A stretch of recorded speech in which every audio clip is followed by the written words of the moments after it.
Hey fish friends, it's Steve from Steve's Fishroom, and today I am bringing you a complete tour, in large part because once I got vaccinated and got to go back to in-person teaching at my university, I just wasn't creating content anymore, and I do miss that interaction. And so what I would really love is, as I go tank by tank pretty quickly today, I would love comments on what you would like me to go more in depth on, and then I will do my best to cover it when I have that idea to move forward with. I think I can get things done because it's something I've really enjoyed doing. So starting off, we're on my project table. This is a 3-gallon bookshelf from Tideline that I am going to move my little 2.5-gallon Blue Dream shrimp colony to. That tank I've covered in another video. It's just really overgrown.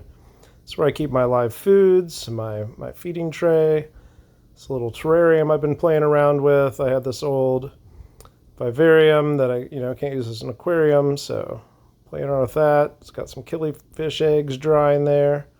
This is a 14-gallon cube on my project table. I've just been scaping and not quite happy with the scape. Got a really cool piece of dragon wood. It's got a little fungus on it right now since it's new. Coming over here, this is my oldest rack. The first 4 I set up down in the basement. It's my little reef tank. It's doing all right. Could give a little bit of advice on starting a reef tank or not starting a reef tank. This is my 11-year-old daughter's tank with platies and pearl grammies and a few other fish. I've covered that in another video. My 9-year-old son and I rescaped his ram tank recently. It's got Bolivian rams in it and some Corydoras duplicarius, and those are some ember tetras back there. I got his ditherfish, but they're also really shy, just like the Bolivian rams, but we just recently redid that. This is my 6-year-old's tank. Very much a 6-year-old's tank. Lots of bright, fast-moving fish, colorful gravel. The Corydoras paleatus, the salt and pepper cories, are spawning in there successfully, having some young. This has a Pistogramma D37 in it, who's not showing up for the video. I'm trying to remember if I covered D37 in another video, but anyway, it's also got my old Corydoras aeneas in there. There's a small group that just keeps on producing with no effort on my part, and then there's a group of cardinals back in the back there. And then here we've got, I skipped over a Motilania nanolitea cares fish in that tank. And then down here I've got Pistogramma cockatoides. There's the female right there. And then also have some Betta embellus. They seem to be coexisting. I'm just growing out the Betta embellus, and I'll move them to their own tank with some low flow and hopefully spawn them. And then there's some red hatchet danios in there that are really cool, and some pygmy cories. And the pygmy cories have been reproducing right along with the Pistogramma cockatoides. They really just don't interfere with each other. I breed a lot of Apistos, and several of the cories that I keep with them have spawned there right in the tank. There is Corydoras adolphi. Those are a nice little cory. There's actually a big school in there, but they hide. And there's also Pistogramma nihensii in that tank. It's pretty shy. It's my brine shrimp hatchery I set up after the King of DIY's instructions. That works actually very well, but I can tell you some secrets about making that work for you. This is a tank I did not intend to set up. I got interested in macroalgae, and then I had the opportunity to get these Pseudomagil cyanodorsalis. They're an Australian coastal fish. These are Nothobranchius, Mafia Island. Super pretty. Trying to get this guy in focus. If I do an individual tank, I'll turn off other lights to reduce the glare and get the light on the fish. I've got a really old Galeris female in there. These are Scalarmistax barbatus. Love these fish. They've been spawning quite a bit for me.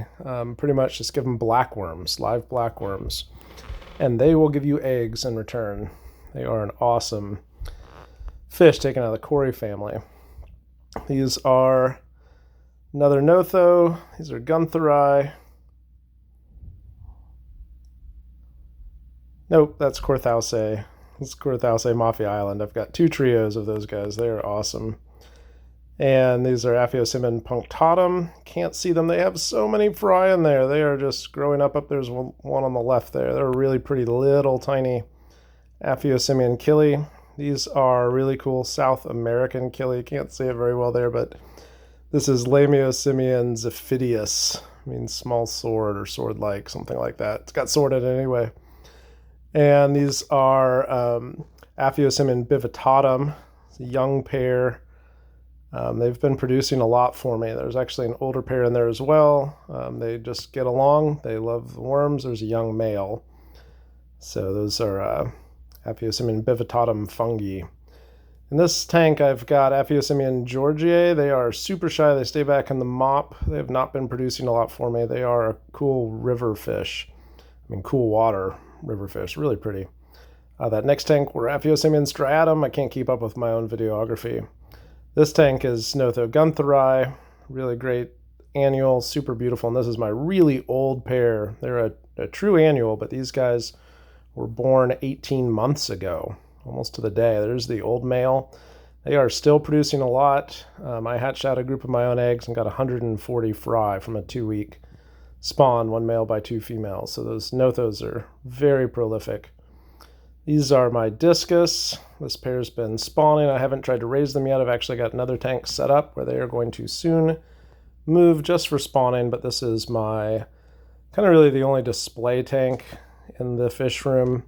Just got the pair of discus and a female angel who's also going to move to a spawning tank with a male that I got.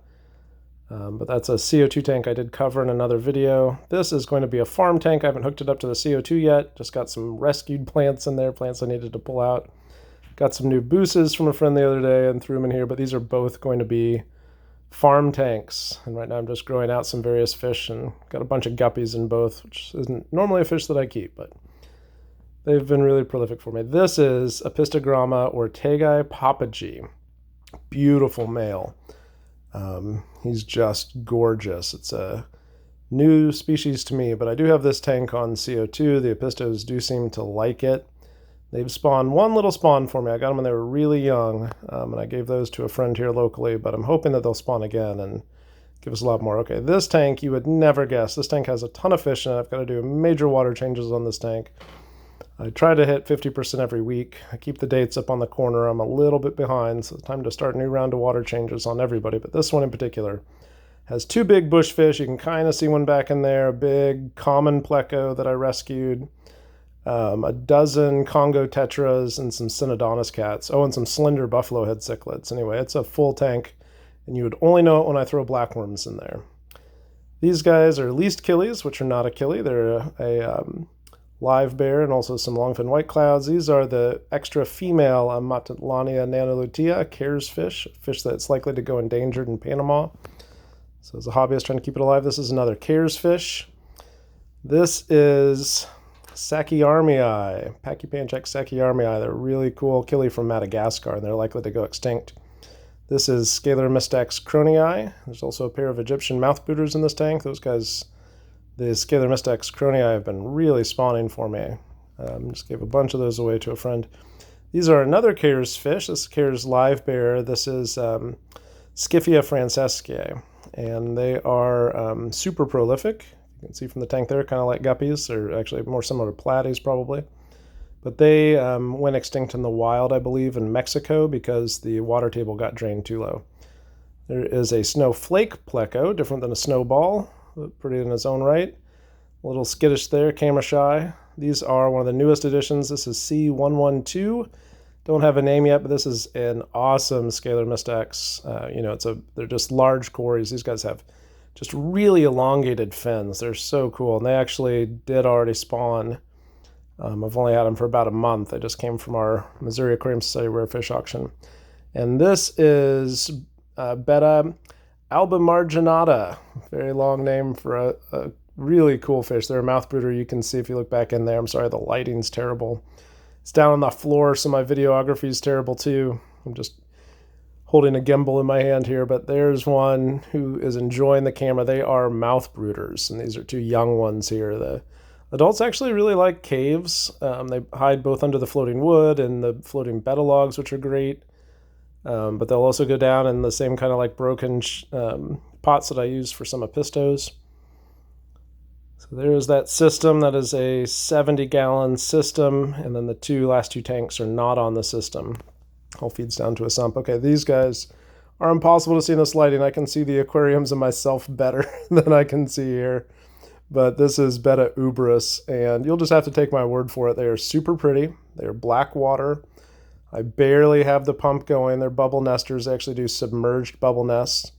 I've seen them do it a couple times. I have not found any fry yet, but I'm feeding that tank as if it is. These are Pistogramma species abacaxis. Got a lot of those. Their adult males are just gorgeous. These are tiger shrimp, red tiger shrimp. They are super prolific. I have a couple hundred in that tank. Next tank over here, I'm raising up some Pistogramma steindochneri. There are a group of 5 young ones in there. They get a cool leer tail, the adult males at least. This is Betta antuta. Got 4 young adults there. They've been growing really fast. They don't have much color yet, but they are a fairly large mouth brooding betta. I'm really excited about. They are super cool. This is Racovia splendens. This is a big South American annual. There's their peat cup there, if you can see it with all the glare. Got tanks on both sides of this one, so no back on that one. They're a really cool peat spawner. And these guys are not going to show up for us. I don't have a light on this tank. These are a new species of Aphyosimian I got at our rare fish auction. You can see the tag there for location information, but there is no info on those guys on the web. Really excited to raise those up. They're getting really pretty, so I could do a video where I shine some light on them. But there's not a whole lot to say about them other than they are pretty easy so far. So that last tank is where my angelfish are going to spawn. This is a grow out tank for a Pistogramma banshii. Got about 12 left. I've been rehoming a bunch here around St. Louis. This is a grow out tank for a Pistogramma alacrina. Had 45 out of the most recent spawn. Also have a few other fish in there with him, including some upside down cats and some bloodfin glass tetras, I think that they're called. They're pretty cool. Those were some gold rams in the last tank. These are Pistogramma mendezi. I'm excited about those. I got those at the American Cichlid Association. Been growing those guys up. I've got 5 or 6 of them in there, along with some phantom tetras. And then over here, I've got the electric blue rams. Just a few of them. They've spawned for me a little bit. This guy's looking a little nipped up. I've been doing some spawning behavior, so I'll have to keep an eye on this tank. Make sure things aren't getting out of hand. Check on the other couple here. I'll feed them some blackworms tonight and make sure they're doing well. But I keep these rams nice and warm, 82, 84. Seen some spawning behavior. They're pretty young. They haven't raised any for sure. More of an apisto person. I don't like to pull eggs, but I might have to with the rams. And then these guys are bristlenose pleco young. They're about 3 or 4 months old now. So it's time to find them new homes. I pulled them out of my son's tank, actually, and I had to completely tear it down. That's why we rescaped it, to get all these babies out. I lost count. There are more than 50. They were a prolific pair. And then finally, this is one of my 2 tub ponds. I keep tub ponds outside in the summer, and that had the tropical plants in it, so I just brought it in. It's got electric blue rice fish in it. They're really cool. And I just have it under lights for the winter, and then it'll go back so those tropicals survive. This is my upstairs 20-gallon. I did a whole video on it as a Wallstead tank. After about 3.5 years, I needed to redo it. So this is obviously just a picture, but I rescaped it. It's actually in bad need of a trim today, but this is a picture I have from a couple weeks ago. Anyway, thanks so much for watching. Let me know what you'd like to see more of.